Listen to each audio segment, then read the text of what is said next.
All right, today we are going to take a look at section 4.4. But as usual, before we do that, let's jump into a warm-up. Take a second to solve these on your own, and then we'll take a look. For part A, I think this is going to be a familiar task to you if you've been following along. Notice, remember, as always, if you're going to find the form of a suitable particular solution, even when you're not trying to solve the actual full equation, we're still going to need to consider the homogeneous solution. As much work as that sometimes takes, you just have to do it, because if there's going to be a revision, you're not going to know whether there's going to need to be a revision or not, unless you have considered the homogeneous solution. So let's take a look at the solution to the homogeneous equation, ignoring the non-homogeneous term on the right side for a moment. That factors fairly nicely. You can pull out an r squared, and then the remaining quadratic, you can use either the quadratic formula or completing the square to get your other roots. Notice that r equals 0 is a double root. So our solution here is going to be, of course, it's a fourth order differential equation. It's going to have 4 constants in the homogeneous solution here. So notice that we've got from the r equals 0 term, we've got c1, like c1, e to the 0x, right? So that just ends up being a constant. But then since it's a repeated solution, we also need to multiply by x. So those two both come from r equals 0 because it's a repeated solution. And then this part here gives this part of the solution over here. And now we can finally consider the actual particular solution. So what would the particular solution need in it? Well, we're going to need an e to the x, and there's no overlap with any of the homogeneous solution for e to the x, so we're okay there. So we're going to need like an e to the x in there. We're going to need an x e to the negative x, and also an e to the negative x. Both of those are fine. None of that, no overlapping so far, no revision necessary. And then e to the negative sine x, normally, if I didn't look at the homogeneous solution, I would say, okay, well, the undetermined coefficient set for that will be e to the negative x sine x, and also e to the negative x cosine x. But there, of course, do you see it? We have a problem.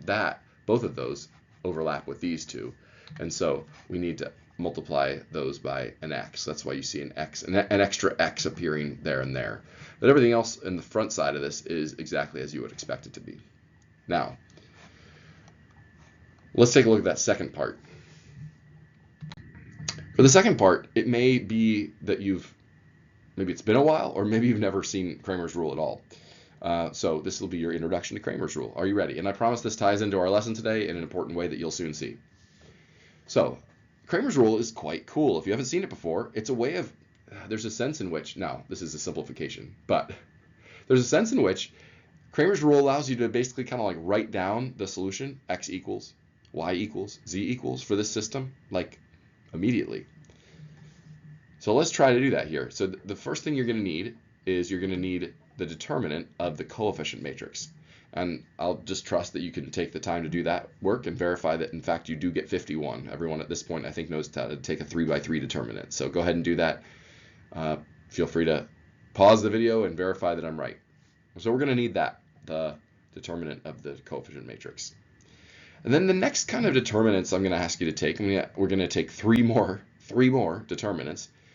We're going to take determinants of the same matrix, but instead of having it be exactly like this, we're going to take the answer matrix here, this column matrix 3, 4, 10, and we're going to replace for x this column, and then take the determinant again. And when we do that, and we're going to divide by the determinant 51.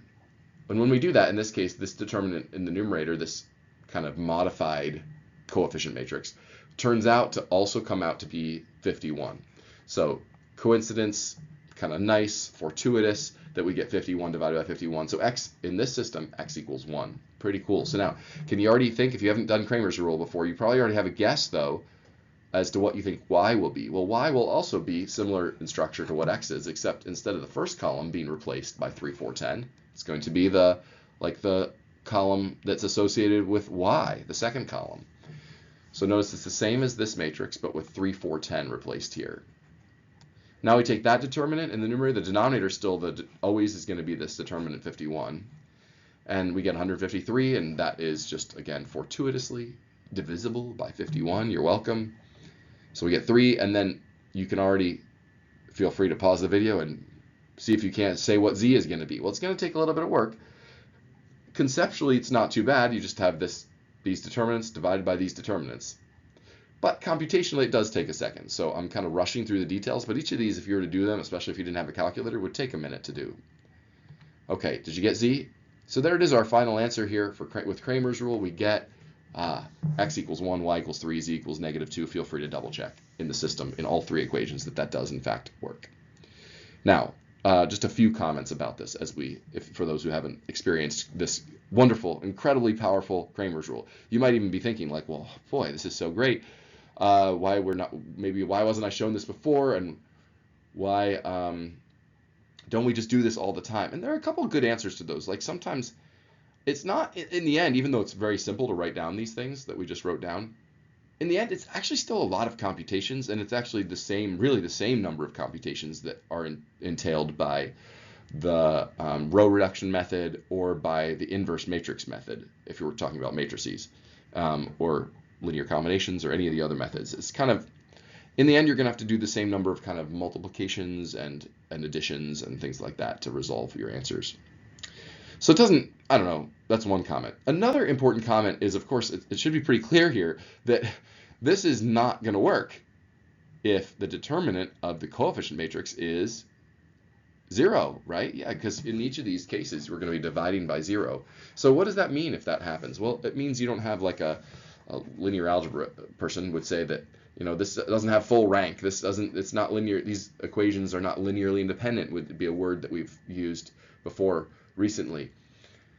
And so if that's going to be the case, then you're going to have, well, remember from our multivariable calculus studies, this is going to be like the intersection of three planes. And if that kind of happens, maybe if you get a determinant that's like 0, maybe it means that the intersection is not a point, but it's rather a line or something. Here, though, we have like a point solution for this set of three planes intersecting. And so we would call it like a consistent system, and we would also call the solutions independent, right? It's like an independent solution, because the solution doesn't depend on any kind of free parameter like a solution intersection of a line would be, where it has like some free parameter t or something. Okay, so I've said too much there, but you get the idea.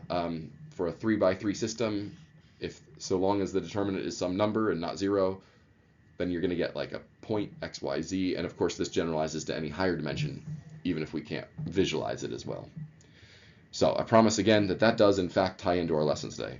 We'll get to it soon. So today we're going to take a look, like I said, at section 4.4, which is the method of variation of parameters. And remember that what I said at the beginning of this unit is really, in chapter 4, we're really just doing like chapter 3 again, all the second order differential equations methods, but like we're doing it with higher degree equations. So we did a section of this title in the previous chapter, method of variation of parameters, but now we're going to do it in a more general sense. We're going to do it for any higher order equation. So let's just outline what this is. The method of variation parameters, like I just said, can be used for higher order. It's going to be important that we use the Wronskian here, and we're going to assume that it doesn't equal 0. Now remember that the Wronskian is a determinant, and well, maybe you're already starting to see some of the connections with the warm-up I just did with you. So the advantage, remember, the advantage of this over the undetermined coefficients method is that the method of variation of parameters always works, right? Now, I say that loosely. We can always like write down a solution, at least in integrals. How hard those integrals are is another story. Maybe they're even impossible, but we should be able to, we probably won't present you with impossible ones though in our studies. So we're gonna skip some of the theoretical details. It's not really any more illuminating to kind of prove the workability of this method than it was. I mean, we did it when we did second order equations, and it's a very similar kind of approach. So you can take a look at that on in section 3.7 of our book.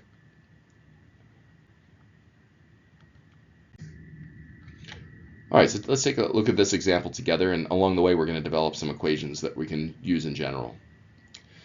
So first thing we're going to need to do is to recognize that this needs to be kind of put in a canonical form, which it already is in, right? We need to, if there's some coefficient on y triple prime, this like kind of the first term there, then we should like divide through by it, right?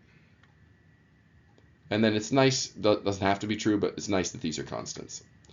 The complementary or the homogeneous solution is this. I'm just skating through those details, but just feel free to pause the video and just verify that that is what you get. The characteristic equation there, of course, is r cubed minus 6r squared plus 11r minus 6. So do some factoring, and I think maybe we've done that equation or that homogeneous equation before. Yeah. All right, and then we're gonna, like we did before with the method variation of parameters in chapter 3, we're gonna assume that the particular solution has this form, like v1 e to the x plus v2 e to the 2x plus v3 e to the 3x. So notice this has got the same kind of form as the homogeneous solution, but we're treating v1, v2, and v3 as not being constants, but as being kind of themselves functions that can vary. That's the whole idea of variation of parameters. And now as we go to differentiate this, first, second, and third derivative here, we're going to produce some equations. And I'm not going to work through the details of this, but along the way, we're also going to make two assumptions that are going to simplify our work. But theoretically, if you're working through the details of this, you would have to do what I just said. You can, along the way, make two assumptions that are going to very much simplify all your product rules as you do this. Those two assumptions. And then you'll have... All right, so as we continue here, we're going to have a higher order system. It's going to be those two first requirements that we just mentioned. And again, remember, you can kind of use arbitrary requirements there. You need two additional equations to make a system of three equations that can constrain this so that we get like a unique solution. And these are just the ones that are simplest and make the most sense. And they're the ones that are going to nicely collapse the product rule from... If you work through the details, you'll see that like there's a product rule that kind of emerges on each step and it gets more complicated, and this is going to end up simplifying it. We're going to then make sure that it satisfies the original equation too, and upon substitution in the original equation and collecting like terms and using the fact that the homogeneous solution to the left side gives you 0. If you do all that, you'll see, just like in the last, in the second order context from last unit, that you're going to get an equation of that last form, where very similar to the other ones, where you have g of t on the right side there, and a y1 double prime and a y2 double prime and a y3 double prime there. And now, so just notice that this 0, 0 g of t is the column matrix 0, 0, 1 times g of t. Now we're going to use Cramer's rule like we did in the warm-up. Here's the connection. And to solve that system, remember the thing, let's keep our eyes on the prize here. Remember the thing we're trying to solve for here is the red, v1 prime, v2 prime, and v3 prime. Ultimately, actually, what we'd love to know are v1, v2, and v3. So there's going to be some integration here that's needed as well.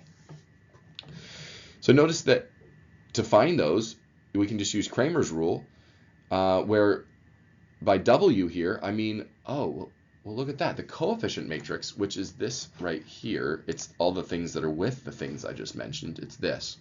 This is kind of the coefficient matrix. Y1, Y2, Y3, Y1 prime, Y2 prime, etc. And that is, in fact, sitting right here is the Wronskian.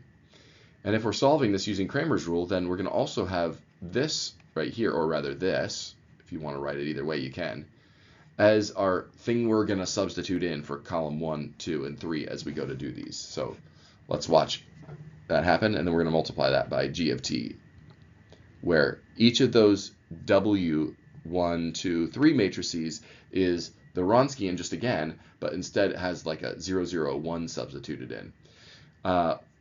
Or a 0, 0 g of t if you want. But we can also just do 0, 0, 1 just for computational simplicity, and then the g of t can kind of be multiplied by afterward like we just talked about. So this is an important result here as we look here. And now we'll put it in a box, because keep in mind what we're trying to do. Eye on the prize again here, right? The solution we're looking for is going to be y1 times v1. So once we find v1 by integration, we're going to multiply that by y1. And same with y2 times this thing, v2, is going to give us our second solution, and v3 will give us the third part of the solution if we multiply it by y3. So this is what I just said in a very general sense. And honestly, here, like I said, it really doesn't matter what dimension you're in. I've kind of put triple dots and a yn here to emphasize that this could be, we could be doing this with 4 or 5 dimensional things. So with fourth order equations, you'd have a 4x4 Wronskian, all those kinds of things. Get a little messy. I don't know that we'll make you do that, but it certainly doesn't, the theory doesn't break as you go up higher and higher dimensions. So you might be thinking, as you look at this, you might be thinking back to our variation of parameters formulas from the previous unit. And just keep in mind that, remember, you had like a negative in those, and you might be kind of bothered by that. But really, the negative comes out. If there needs to be a negative, it's going to kind of come out in these equations. So you'll see that the sign is taken care of by those determinants. So this actually works as a general way of writing down the same variation of parameters formula that we gave you in the last unit. I know it looked a little different there, but this is the same thing actually. All right, let's actually finish and solve this problem here. So what are we going to need? We're going to need all these Wronskians here. We're going to replace in these 0, 0, 1. That'll be our like W, W1, W2, and W3. So we've got the normal Wronskian, but we're going to need that. And remember the solutions that to the homogeneous equation here, we already said them, are e to the x, e to the 2x, and e to the 3x. So I've just taken those, loaded them in the first row as usual for the Wronskian, and then in the next rows I've put their derivatives, their first and their second derivatives. All right, with that in mind, we've got our W. W1, notice, is just going to be the determinant of the same matrix, but with a 0, 0, 1 loaded in the first column. W2, we'll have it in the second column, and so on. And those determinants are most maybe easily calculated. It really doesn't matter how you do it, but I'm going to maybe go down. We've talked about this recently. If you're taking the determinant of a 3x3 matrix, you can go across the top row like we kind of have always done. We've done that a lot. But remember, I keep kind of trying to broaden your opinion of that, your method there. I might, again, go down like the first column here because of all the zeros. You're going to do 0 times this matrix here, this determinant, minus, but who cares, minus 0 times this matrix determinant, plus 1 times this matrix determinant. All right, and then on this one here, as you go down this row, it's going to be minus, plus, minus, because you're in the middle, and then plus, minus, plus as you try those. But the zeros make those kind of attractive options. So do the work there. Double check me, pause the video, make sure that you also get 2 e to the 6x as our general like Wronskian for this. For W1, with the 0, 0, 1 in the first column, check that. Again, pause the video and verify that you also get e to the 5x. It really just amounts to being the determinant of this matrix right here, which is pretty quick to check, that little square matrix, 2 by 2. Do the same thing with the next one. Pause the video before I show you, if you can. Did you get e to the negative 2? Negative 2, e to the 4x? And for the last one, again, you do it first. Did you get e to the 3x? Okay, so now we're ready. We have a lot of the machinery we need. We still have some work to do here, but we have a lot of the things we need to do to load these things in. So V1 is going to be, what's the rule again? Oh yeah, that's right. It's g of x, in this case, that's just e to the x right there, times W1, which is this modified Wronskian, and then over every single time over the Wronskian, that's going to be the denominator for all of these here, right? So as we write all these down, you can see I've done the same thing. G of x doesn't change, and W, the Wronskian of this thing, 2 e to the 6x, doesn't change. The only thing that changes as we go down here is the W1, W2, and W3 part. And now we evaluate those. This just comes out, I haven't even done the integral yet, but that all inside there just comes out to be 1/2. And if we integrate that, we get 1/2 x plus c, really, if you want to, or plus c1, maybe we should call it. This simplifies in the integrand to negative e to the negative x, and so that just, it's nice, e to the negative x. Again, plus c2 if you like. And here this just simplifies nicely to that, and as we integrate, we get that. Again, maybe plus c3 if you want to write it. And now keep in mind that what we're going to do is we've got the homogeneous solution, we've got the particular solution, and we now know what these V1, V2, and V3 are. We're going to make those substitutions here, here, and here. Notice that I've done that. Notice these 3 things are now here, here, and here. And what now? Well, now we're going to simplify this and clean it up a little bit here, you can see that I've just combined some of those exponents. And now I'm going to stitch these together. We've got this plus this. Now keep in mind, if you put, as you did this integration, if you generated for yourself a C1, C2, and C3, there's nothing wrong with that. Then when you do this multiplication here, you're going to get e to the x. You're going to get these things too, aren't you?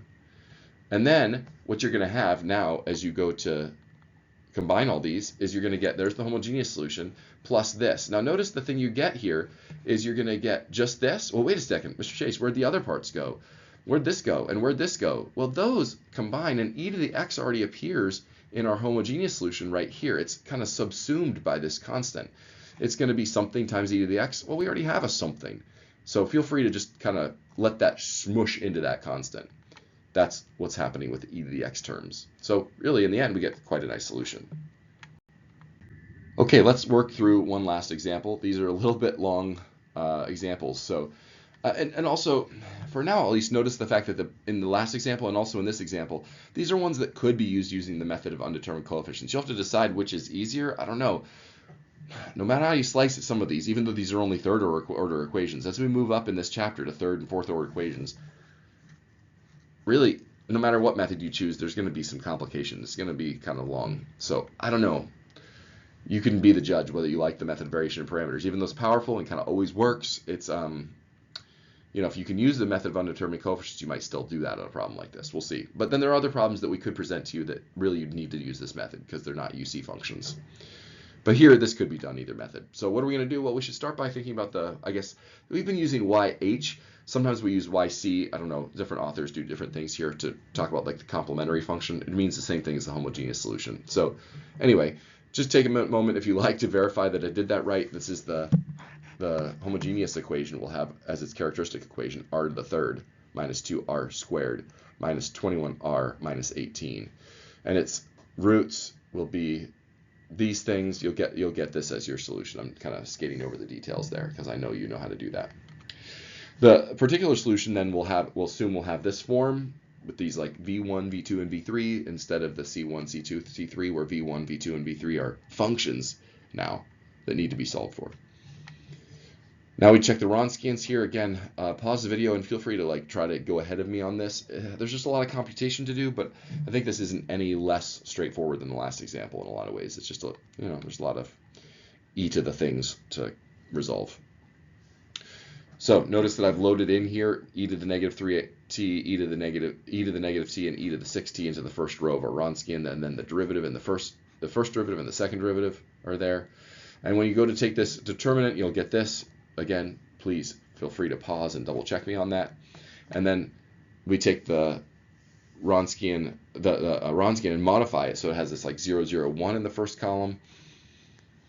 Again, double check. These actually are, I mean, as much computation as this is, it's not too bad. Remember, each of these ends up just being really just a 2 by 2 determinant for these. Now replace the second and the third column. Double check, please, on your own paper that I got all these determinants right. Now we have all the machinery that we need to run our formula. So let's take a look. V1, remember, is going to be given by this formula. And so we make those replacements. We have g of t is equal to the part on that right side of the first equation up at the top there. 3 plus 4 e to the negative t. 7e to the 5t was w1 from the previous slide. And w was 126 e to the 2t. And now simplifying that expression, we get this. I pulled out a 1 over 18 as well. I kind of cleaned some things up there. And now integrating gives us that.